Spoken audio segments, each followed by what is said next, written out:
தமிழகத்தில் வனவளம் மற்றும் பசுமை போர்வையினை பாதுகாக்கவும் வன உயிரினங்களிடமிருந்து மனிதர்களை காக்கவும் மக்களுக்கு சுற்றுச்சூழல் பாதுகாப்பை வழங்கவும் ஆதிதிராவிடர் மற்றும் பழங்குடியின மாணவ மாணவியரின் கல்வி சார்ந்த திட்டங்களை மேலும் வலுப்படுத்தவும் தமிழக சட்டப்பேரவையில் இன்று புதிய அறிவிப்புகளை முதலமைச்சர் செல்வி ஜெயலலிதா அறிவித்திருப்பதற்கு பல்வேறு அரசியல் கட்சி தலைவர்கள் நன்றியும் பாராட்டும் தெரிவித்துள்ளனர்.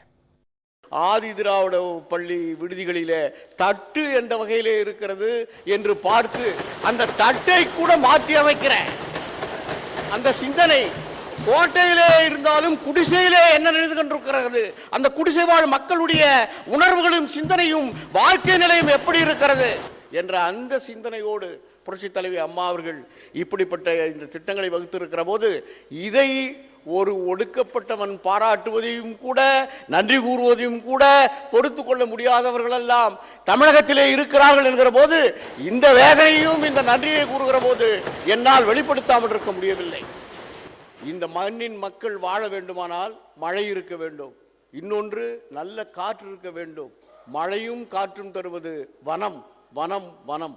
இதையும் கண்டறிந்து ஆய்வதற்கு சோதனை நிலையங்களையும் தமிழகத்திலே உருவாக்கி 1000 ஆண்டு காலம் தமிழகம் எப்படி இருக்க வேண்டும் என்று திட்டமிடுகிற, தலைமுறைகளை கடந்து திட்டமிடுகிற புரட்சி தலைவி அம்மா அவர்களுக்கு தலைமுறைகளை கடந்த நன்றியை நான் உரித்தாக்கி அமைகிறேன். காட்டில் வாழும் விலங்குகள், பறவைகளுக்கு கூட அதை பாதுகாப்பதிலே கருணையோடு அன்போடு காடுகளிலே வாழுகிற விலங்குகள் மக்களுக்கு அதனால் ஏற்படுகிற சிக்கல்களை தீர்ப்பதற்கு அதற்கு நிரந்தர தீர்வு காண இந்தியாவிலேயே அதிநவீன கருவிகளை பயன்படுத்தி அப்படிப்பட்ட அந்த விலங்குகளுக்கும் காடுகளை ஒட்டி வாழுகிற மக்களுக்குமான அந்த பிரச்சனைக்கு நிரந்தர தீர்வு ஏற்படுத்த இன்று மாண்புமிகு முதலமைச்சர் புரட்சி தலைவர் அம்மா அவர்கள் அறிவித்திருப்பதை மனமாற நாம் பாராட்டுகிறோம்.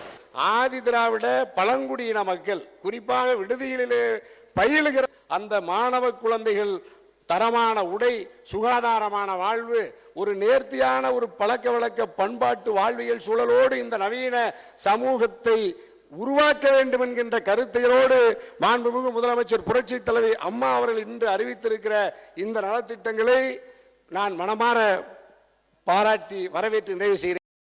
மனிதன் வாழ்வதற்கு சுத்தமான காற்று தேவை.